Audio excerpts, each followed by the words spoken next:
фараҳу шодӣ, хушҳолию шукргузорӣ аз истиқлоли давлатию сиёсати инсондӯстонаи роҳбари давлат, умед ба ояндаи зиндагии пурсаодат, оғӯшгирии самимии ҳамдигарӣ ва ашки шодӣ.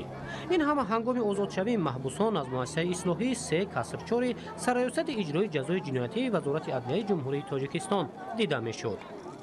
780 нафар одамон баромадан ба ҳамин хотир мо бисёр хурсанд ҳастем. мо хоҳони он ҳастем ки дигар ин кора такрор накунад. ҷаноб оли миннатдорем. ҳазор раҳмат, ташаккур зиёд. ҳазор раҳмат.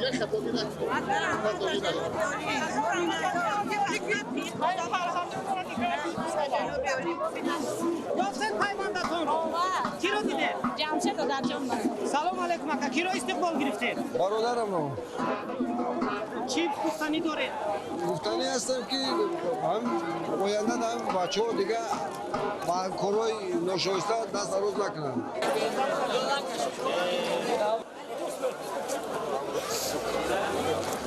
дар асоси принсипҳои башардӯстӣ, ғамхорӣ ба оила ва кӯдакону наврасон маҳкумшудагоне озод шуданд, ки барои содир намудани ҷиноятҳои начандон вазнин, дараҷаи миёна ва вазнин аз озодӣ маҳрум карда шуда дар муассисаҳои ислоҳӣ адои ҷазо менамуданд. дар рӯзҳои ҷашни миллӣ бахшидани гуноҳ намунаи равшани ғамхорӣ ва таваҷҷӯҳ нисбат ба ояндаи ҳар фард ва дар маҷмӯъ миллати сарбаланду саодатманди тоҷик мебошад. пеш падар модар мера аз самими дила падарам бахшӣ мепурсем ки ма қадар вақт хамшон дидем сарсони саргардоншон кардем. ҷаноби олӣ падари бузургвори мо фарзанди падари моро дар ҳамин рӯзи наврӯз хирсанд кард, падару модари моро хирсанд кард.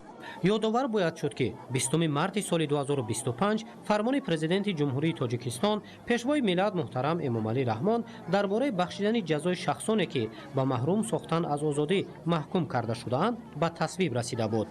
дар ҳамин асос 22 март аз муассисаи ислоҳии 3 касрчори сароясати иҷрои ҷазои ҷиноятӣ 215 нафар озод шуданд. дар шабу рӯзи таҷлил аз ҷашни наврӯз фараҳу хушҳолӣ, болидагӣ ва оянда меҳнати садоқатмандона барои зиндагии осуда дар чеҳраи ҳар як озодшуда ҳувайдо буд. санаи озодшавии мо ба рӯзи иди наврӯз мутобиқ омад. моро боз душан ҳидоят мекунад, ки он тасмиме ки ҷаноби олӣ гирифтанд ва моро барои озодӣ ноил гардониданд, мо ҳаётро аз сари нав, аз сархати нав оғоз мекунем ва барои давлату миллат ва халқи худ хизмат мекунем. аз номи худмон, аз номи ҳамаи маҳкумшудагоне ки ҳозир ба мо озодӣ муяссар гардидааст, раҳмату сипоси беҳад канор мегӯем ба муҳтарам ҷаноби олӣ, пешвои муаззами миллат Эмомалӣ Раҳмон, ки нисбати мо маҳкумшудагон ғамхорӣ карданд. сипосгузорем ки ҳамин рӯзоро ба мо насиб гардид, ҳамин озод шудем. кӯшиш мекунем ки ба хатогиҳо роҳ натиҳем, аз пайи зиндагии озоду осоиштаю ҳалол бишавем. бахшидани гуноҳ аз муҳимтарин хислатҳои накӯи инсонӣ маҳсуб меёбад ва ин иқдоми пешвои миллат муҳтарам Эмомалӣ Раҳмон намунаи асосии раиятпарварию инсондӯстӣ мебошад. наздикону пайвандони озодшудагон бо шукргузорӣ аз сиёсати инсондӯстонаи ҳукумати ҷумҳурии Тоҷикистон ба роҳбари давлат изҳори сипосу миннатдорӣ мекунанд. ин тадбири муҳим дар фасли шукуфтану рӯиданҳо ҳар як маҳкумшударо барои хулосаи дуруст баровардану дар муттаҳидӣ бо пайвандон бо риояи бечунучарои талаботи қонунгузорӣ зиндагӣ кардан водор намудааст. хушҳолем, хушбахтем. падарамон, модарамон, ҳама аҳли оиламон миннатдории худшо бепоёна ба ҷаноби олӣ мерасонанд. мо ҳамаи ҷавонора тавсия метем ки хато накунанд, ба раҳи рост бираванд. ҷаноби олӣ ки ёшишона ба назар гирифта имрӯз вора бахшид ва оянда дар раҳи рост бошанд.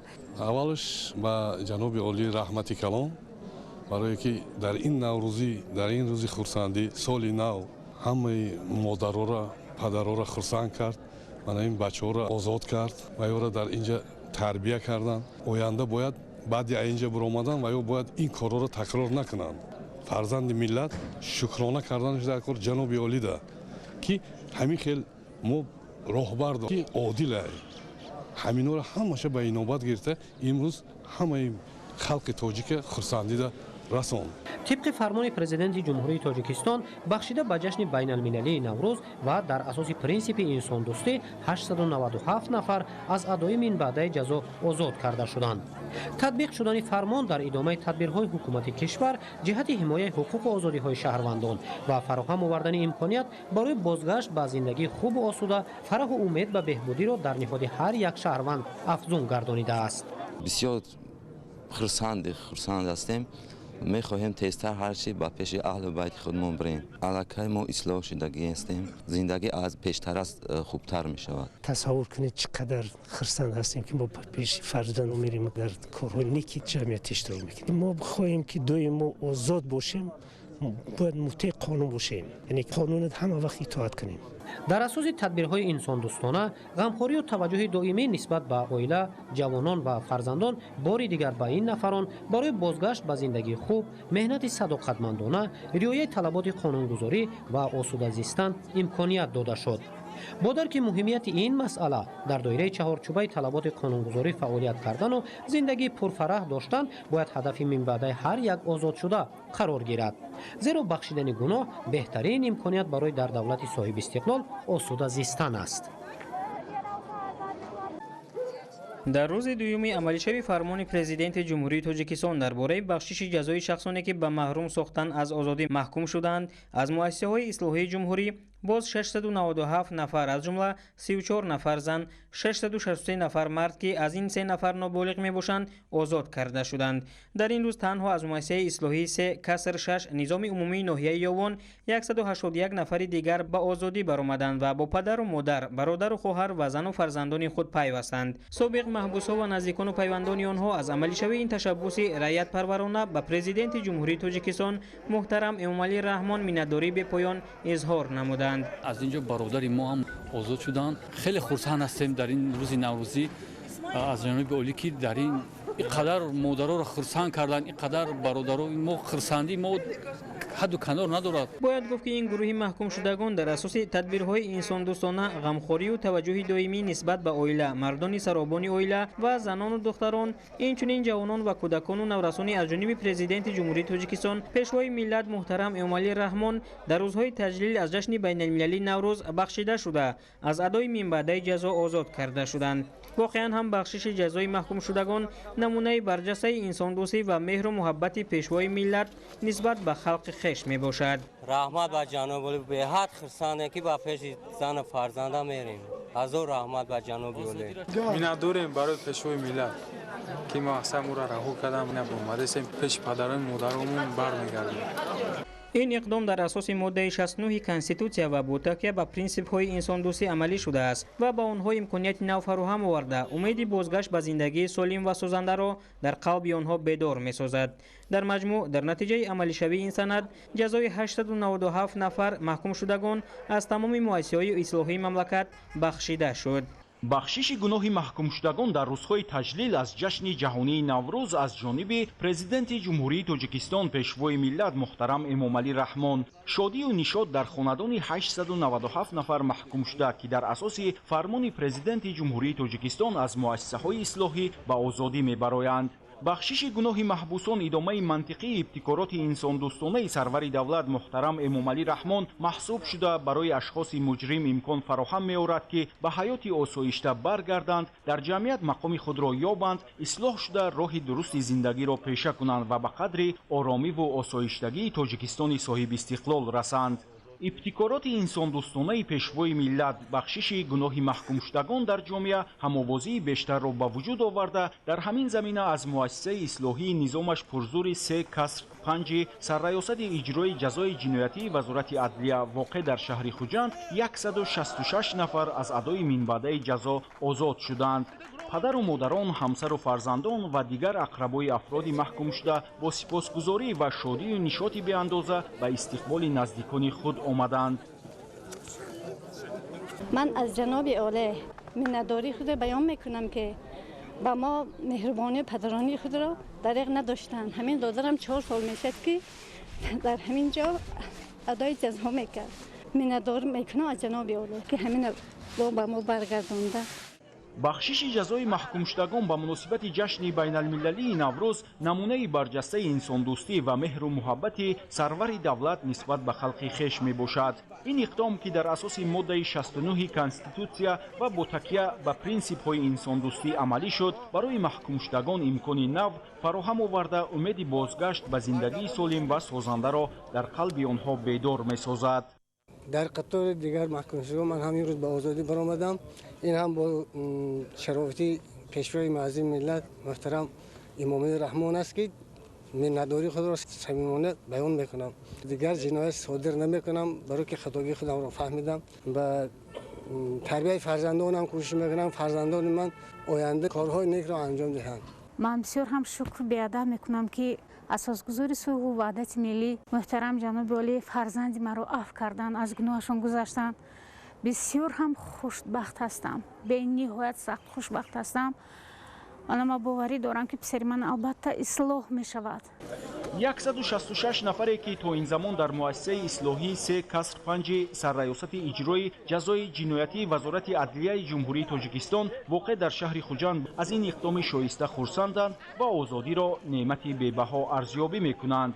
با تاکید آنها چنین تصمیم‌های انسان دوستانه و خیرخواهانه را تنها شخص نیکبین روی کار آورده میتواند. بهترین نعمت همین آزادی است. رحمت به پیشوای ملت که همین روزهای عید به از گناه ما گذاشتن، بخشیدن ما را. پیش فرزندان، عائله و میریم، پدر و مادر، خویش سواران همشون خرسندی روز عید به رحمت و جناب عالی. ما گناه کردیم، سرور ملت گناه ما را بخشیدن. ما منتداری خود را به سرور دولت بیان می‌سازیم. ما به خطاگی دیگر راه نمی‌دهیم و در آبادی وطن سهمگذار می‌شیم.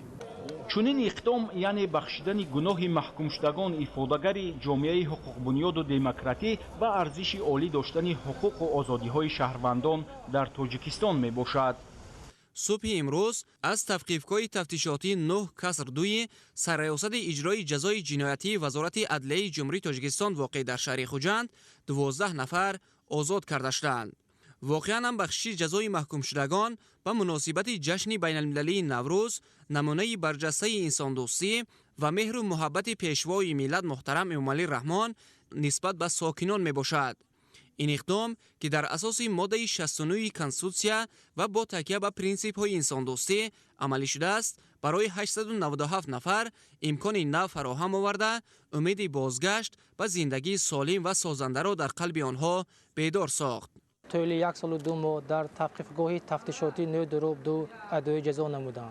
امروز خرسندی ما حد و کنار ندارد. ما محکوم شدگان منتداری خود را به اساسگذار صلح و وحدت ملی پیشوای ملت محترم امامعلی رحمان میرسانیم. در آینده کوشش می‌نماییم که برای وطن عزیزمان خدمت‌های شایسته نماییم. در نزد تفقیفگاه تفتیشاتی 9 کسر 2 سرریاست اجرای جزای جنایتی وزارت عدلیه جمهوری تاجیکستان واقع در شهر خوجند محکوم شدگانی که به آزادی برآمدند از جانب پیوندانشان استقبال کرده شدند. موردی ذکر است که پیشوای ملت با درک عمیق مسئولیت و احساس بلند انسانی پیوسته برای تامین عدالت، حمایت حقوق‌های انسان و فراهم آوردن شرایط مساعد برای زندگی شایسته هر شهروند اقدام‌های نیک را عملی می‌سازند. به نهایت خرسند هستیم که در این روز عید نوروز گناه چند نفر عفو کرده شد. دادرم به آزادی برآمد، رحمت به پیشوای ملت به همین قدر دستگیری امروز حقیقتا نوروز ما نوروز شد. امروز به نهایت خرسند هستم که به عید نوروز فرزند عزیز من به آزادی برآمد. منتداری خودم را به پیشوای ملت محترم امامعلی رحمان میرسانم که فرزند عزیزم را عفو نمودم. من میخواهم که فرزند من به خلق وطن خودم حصه خودش را گذارد و من هیجان آور شده است که فرزند عزیزم را دیده سادم به خانه بر میگردانم. محکوم شدگان و نزدیکان و پیوندانشان با قناعتمندی از غمخواری نوبتی سروری دولت ایثار امید و باوری نمودند که این نفرانی از مؤسسه‌های اصلاحی آزاد گردیده نسبت به تقدیر آینده خویش خلاصه‌های درست می‌برند. واقعا بخشش جزای محکوم شدگان با مناسبت جشن بین المللی نوروز نمونه برجسته انسان دوستی و مهر و محبت پیشوای ملت نسبت به خلق خویش می باشد. این اقدام که در اساس ماده 69 کنستیتوسیا و با تکیه به پرینسیپ های انسان دوستی عملی شده است، برای نفران امکان نو فراهم آورده امید بازگشت به زندگی سالم و سازنده را در قلب آنها بیدار می سازد. ما محکوم شده قاسم مانشیر نماز ویش منتداری خودم به اساسگذار صلح و وحدت ملی پیشوای ملت محترم امامعلی رحمان میرسانم که ما محکوم شدگان را به آزادی به نزد زن فرزند و پدر و مادرمون روان کرده است. منتدارم هر خطایی کردم اصلاح شده. من سفرخمازده جهانگیر میناداری خودم را به اساسگزار صلح و وحدت پیشوای معظم ملت محترم امامعلی رحمان میرسونم که ما محکوم شده رو خیلی دستگیری کرد. صدقا پشیمان هستیم از کاری کردگیمون. اساسگزار صلح و وحدت پیشوای معظم ملت محترم امامعلی رحمان رو رحمت میگویم که ما چنین جوانان رو دستگیری کرد. سعید رجب‌علی اسرائیلویچ شکرانه همین دولتمون شکرانه اساسگزار صلح و وحدت ملی پیشوای ملت پرزیدنت جمهوری تاجیکستان میکنم که برای ما محکوم شدگان همین چیزا تقدیم کرده. در آینده ما آرزو میکنم نیت داریم که در بین دولت جامعه خدمت به وطن خدمت به دولت کنیم، سهم خود بگذاریم و باز یک بار دیگر شکرانه به همین خیل جناب عالی میکنم که برای ما بخشی جزا کرد. همکنون از مؤسسه اصلاحی سه دروپ حدود 41 نفر محکوم شدگان آزاد کرده شدند. نزدیکان و پیوندان محبوسان اظهار امید و باوری نمودند که آنها که طبق فرمان از روی ادای جزا جواب داده میشوند خلاصه درست میبرارند و من بعد برای راست میروند. پدر و مادران خویش و نزدیکان محکوم شدگان که برای استقبال فرزندان خویش آمده بودند از اقدام شایسته رهبری مملکت اظهار منتداری نمودند. من عبدالحق و سلامت آموزگاری مکتب اینترنت رقم 1 پاگارزی ما را از زمین درون زنگ زدم. من که مادر هستم تا حاضر راهیسی خود را وای کردن نمیتونم. پیش از همه منتداری خود را به پیشوای ملت جناب عالی امامعلی رحمان میرسونم. تشکر زیاد که در همین عید نوروز در ماه شریف بزرگ آه دل مادران را شنید و ما 100 بار منتداریم از پیشوای ملت خود. منتدارگی خود را شخصا از نام خودم از نام تمام مادران روی دنیا به پیشوای ملت میرسونم که ما مادران را بی نصیب نکرد و در این عید بزرگ خرسند کرد. یک جهان سپاسگزارم. باید تاکید نمود که چنین اقدام افادهگر جامعه حقوق بنیاد و دموکراسی و ارزش عالی داشتن حقوق و آزادی های شهروندان در مملکت می باشد. همزمان در این روز از مؤسسه تربیوی 3 دروپ 12 3 نفر محکوم شده نابالغ نیز به آزادی برآمدند. در ادامه تطبیق فرمان پرزیدنت جمهوری تاجیکستان درباره بخشش جزای شخصانی که به محروم ساختن از آزادی محکوم کرده شدند، روز 22 مارس از یک قطار مؤسسه‌های اصلاحی محبوسان به آزادی برآمدند. کسانی که ما را میشنوند همین جنایت‌ها را نکنند و دیگر به همین ترمو نیایند. ما خودمان اصلاح میکنیم در راه وطنداری و در تربیت فرزندان و در تربیت خویشتن و در آبادانی تاجیکستان عزیز سهم خودمان میگذاریم. همین طور در روز دوم تطبیق فرمان مذکور بعد تفتیش و خلاصه انیق مقامات انتظامی از مؤسسه‌های اصلاحی 3/1 3/2 و مؤسسه معالجوی 3/13 سرریاست اجرای جزای جنایتی وزارت عدلیه جمهوری تاجیکستان قریب 30 نفر محبوسان از ادامه جزای جنایتی آزاد کرده شدند. ما خطاگی‌هایی کردیم که قابل بخشش نبود، ولی جناب عالی از مهربانی خود ما را بخشیدن. مراجعت میکنیم به جوانان آینده ساز ملت کشور راه جرم و جنایت رو پیشه نکنند، از همه جرم و جنایت ها دوری بجویند، در فکر آبادی و سازندگی این وطن این ملت باشند و در کنار خانواده های خود زندگی خوب و شاد به سر ببرند. تاکید کردن به مورد است که سال روان در عرفه جشن نوروز بین المللی که صلح و دوستی، همدلی، بخشش گناه‌ها و انجام دادن عمل‌های خیر و ثواب از سنت‌های مهمترین آن به شمار می‌رود، با تشبث انسان‌پرورانه پرزیدنت جمهوری تاجیکستان پیشوای ملت محترم امامعلی رحمان 897 نفر به آزادی برآمدند. پس از کشاده گردیدن در مؤسسه‌های اصلاحی، محبوسانی از ادامه جزا آزاد گردیده با امید تامین زندگی خوب و آسایشته به حیات مقرری برگشتند. منتداری خود را با جناب عالی با پیشوای ملت محترم امامعلی رحمان رساندنی هم که نسبت ما محکوم شدگان و غمخوری خود را بیان کرده و ما عفو بخشش جزا اعلام کرد. من از جوانان احترامانه خواهش می‌نمایم که دست به جنایت نزنید، در خدمت پدر و مادر خود فرزندان خود باشید. لازم به تاکید است که فرمان مذکور در اساس پرینسیپ انسان دوستانه قانونگذاری جمهوری تاجیکستان و به مناسبت جشن پرشکوه نوروز بین المللی قبول کرده شده است.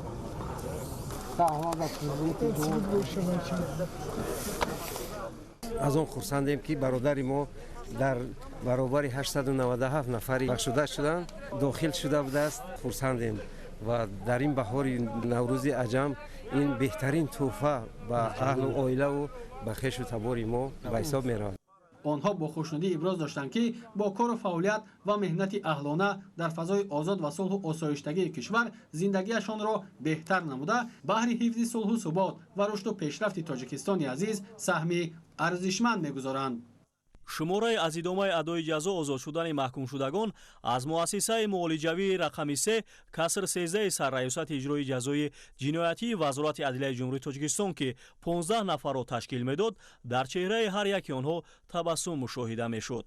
ин иқдом ки дар асоси моддаи 69 конститутсия ва бо такя ба принсипҳои инсондӯстӣ амалӣ шудааст, барои 897 нафар пешбинӣ гардида умеди зиндагии солиму шоистаро дар қалби ҳар яки онҳо бедор месозад. фароҳам овардани шароити мусоид барои баргаштани шумораи зиёди шаҳрвандон ба ҳаёти мӯътадил ва ислоҳ шудани онҳо, тарбия намудани онҳо дар рӯҳияи эҳтиром ба қонун, муҳаббат ба ватан, шинохти арзишҳои милливу умумибашарӣ аз ҳадафҳои фармони президенти кишвар дар бораи бахшиши ҷазои шахсоне ки ба маҳрум сохтан аз озодӣ маҳкум карда шуданд ба ҳисоб меравад. дар рӯзи дуюми татбиқи фармони мазкур 697 нафар озод гардида, аз ин теъдод 34 нафарашонро занон ташкил медиҳанд. ин қишри ҷомеа ки аз шаҳди иқдоми наврӯзӣ расидан ба озодӣ ком ширин намуданд, дар муассисаи ислоҳии 3 каср 8 сарраёсати иҷрои ҷазои ҷиноятии вазорати адлияи ҷумҳурии тоҷикистон воқеъ дар шаҳри норак адои ҷазо менамуданд. дар натиҷаи бахшиши ҷазо дар давоми 2 рӯз аз ин муассисаи ислоҳӣ 87 нафар занон озод гардида ба зиндагии мустақили маъмулӣ баргаштанд. Я Матлюба Абдурахманова нахожусь здесь, выхожу сегодня в этот праздник, в прекрасный день Навруза. Благодаря тому, что у меня был большой срок, это 6 лет, я сидела здесь более 2 лет. Хочется что сказать? Мы должны быть в семье, при детях, при своих внуках. Но на сегодняшний день спасибо президенту, отцу нации, что он нас простил и, конечно же, нам дал свободу. бахшидани гуноҳ ва ё афв рамзи гӯёи амалишавии принсипи инсондӯстӣ ба шумор меравад. рӯйдаст гирифтани ин иқдом аз хислатҳои башардӯстонаи пешвои миллат муҳтарам Эмомалӣ Раҳмон шаҳодат дода боиси хушҳоливу дилгармии садҳо нафар ба ояндаи дурахшон гардид. мо ба корҳои кардагимон пушаймонем, ислоҳ шидем. ҷои занҳо инҷа ба нест. ҷои занҳо пеши фарзанду пеши аҳлу оилаву падару модар шавем. Я освобожденная Саидова Майсара Мирзоевна, я очень благодарна нашему президенту Эмомали Рахмон за то, что он нас помиловал и дал нам шанс исправиться и впредь не поступать так, не ошибаться. Я очень благодарна. татбиқ ва амалишавии фармони президенти ҷумҳурии тоҷикистон дар бораи бахшиши ҷазои шахсоне ки ба маҳрум сохтан аз озодӣ маҳкум шуданд дар асоси принсипҳои башардӯстона, ғамхорӣ ба оила ва кӯдакону наврасон рӯйдаст гирифта шудааст. ин иқдом дари умедро ба рӯи садҳо нафар боз намуда, шаҳрвандони гумроҳ имконияти ҳамгироӣ бо ҷамъият ва баргаштан ба зиндагии маъмулиро пайдо намуданд. дар рӯзҳои тантанаи ҷашни наврӯзи байналмилалӣ шодиву нишод дар садҳо хонадони ҳамватанон ба таври бесобиқа танинандоз гардид, зеро бо ҳиматбаландиву раиятдӯстии президенти ҷумҳурии тоҷикистон пешвои миллат муҳтарам Эмомалӣ Раҳмон дар асоси принсипҳои башардӯстӣ, ғамхорӣ ба оила ва кӯдакону наврасон бо фармони президенти ҷумҳурии тоҷикистон дар бораи бахшидани ҷазои шахсоне ки ба маҳрум сохтан аз озодӣ маҳкум шудаанд, ҷазои 897 нафар бахшида шуда, онҳо аз адои минбаъдаи ҷазо озод карда шуданд. طبق فرمان بالازیکر امروز از مؤسسه اصلاحی 9 کسر 7 سرایاست اجرای جزای جنایتی 11 نفر از ادامه اجرای جزا آزاد گردیده با روحیه بالیده و اظهار صمیمیت و منتداری با پیشوای محبوب ملت با عائله نزد والدین و پیوندان خود برگشتند. با اساسگذار صلح و وحدت ملی پیشوای ملت پرزیدنت جمهوری تاجیکستان محترم امامعلی رحمان منتداری خود را بیان می‌کنیم که ما مبعوثان مؤسسه اصلاحی 9 7 رو که از کردارهای کرده خود صدقاً پشیمان بیرون در اساس جشن نوروز بین‌المللی گناه‌های ما را بخشیده است و ما در آینده نیت داریم که به خلق و دولت خود صادقانه خدمت کنیم. سرور منتداری خود را با اساسگذار صلح و وحدت پیشوای ملت محترم پرزیدنت جمهوری تاجیکستان امامعلی رحمان می‌رسانیم که با محکوم شدگان را در نوروز بین‌المللی عفو کرده ба ҷазои моро бахшед. кӯшиш мекунем ки дар ватани худ саҳмгузор шавем. падару модарон хешу наздикони маҳбусони озодшуда ки барои истиқболи фарзандони хеш омада буданд аз иқдоми шоистаи роҳбарияти мамлакат изҳори миннатдорӣ намуданд. мехоҳам ки фарзандони ҳама ҳамин падару модару дигар хато накунанд, ҳеҷ вақт пешпой нахӯрад. воқеан ҳам бахшидани ҷазои маҳкумшудагон ба муносибати ҷашни байналмилалии наврӯз намунаи барҷастаи инсондӯстӣ ва меҳру муҳаббати пешвои миллат нисбат ба халқи хеш мебошад. ин иқдом ки дар асоси моддаи 69 конститутсия ва бо такя ба принсипҳои инсондӯстӣ амалӣ шудааст барои 897 нафар имкони нав фароҳам оварда умеди бозгашт ба зиндагии солим ва созандаро дар қалби онҳо бедор месозад. дар заминаи амалинамоии иқдоми раъиятпарваронаву инсондӯстонаи сарвари маҳбуби кишвар ба муносибати ҷашни байналмилалии наврӯз 22 март аз тавқифгоҳи тафтишотии ЯТ 9 каср 1 сарраёсати иҷрои ҷазои ҷиноятӣ 5 нафар аз идомаи адои ҷазо озод гардида бо шукргузорӣ аз сиёсати созанда ва ғамхориҳои ҳамешагӣ пешвои миллат муҳтарам Эмомалӣ Раҳмон ба назди оилаҳои худ баргаштанд. ман имрӯз бо фарорасии иди наврӯз пешвои муаззами миллат муҳтарам Эмомалӣ Раҳмон ғамхории худро зоҳир намуда ки дар асоси фармони президенти ҷумҳурии Тоҷикистон мо озод гаштем. кӯшиш мекунем ки дар оянда ба халқу ватани худ хизмат намуда дар пешрафти Тоҷикистони соҳиби истиқлол саф гузорем. имрӯз мо аз он хурсандем ки ба назди хонаводаи худ бармегардему фарзандонро дар роҳаи ватандӯстӣ ватанпарварӣ тарбия менамоем. хурсандии волидайну наздикони озодшудагон ҳадду канор надошт. онҳо аз ин ташаббуси раъиятпарваронаи пешвои миллат муҳтарам Эмомалӣ Раҳмон бо хушнудӣ ва сарфарозӣ истиқбол намуда миннатдории хешро чунин иброз доштанд. мо аз ҷаноби олӣ миннат дорем ки ҳамин иқдомро пеш гирифт. мо имрӯз фарзандаи мо ба озодӣ мебироянд. дар ҷумҳурии Тоҷикистон татбиқи босамари сиёсати иҷтимоии ҳукумати мамлакат бо принсипҳои бузурги инсондӯстона амалӣ мегарданд ки дар садри он ташаббускориҳои пешвои миллат муҳтарам Эмомалӣ Раҳмон қарор доранд. лозим ба таъкид аст ки бо принсипҳои волои инсонгароӣ дар мамлакат дар арафаи ҷашну идҳои милливу давлатӣ чунин тадбири нек амалӣ мегардад. ғамхорӣ ба қишрҳои ҷомеа хусусан бахшиши гуноҳи нафароне ки ба маҳрум сохтан аз озодӣ маҳкум шуда буданд бозгӯи сиёсати инсонпарваронаву башардӯстонаи сарвари давлат муҳтарам Эмомалӣ Раҳмон ва аз оинҳои накӯи гузаштагони сарфарози мо тоҷикон мебошад ки дар замони соҳибистиқлолӣ низ дар байни ҷомеа ҳамовозии амиқ пайдо кардааст.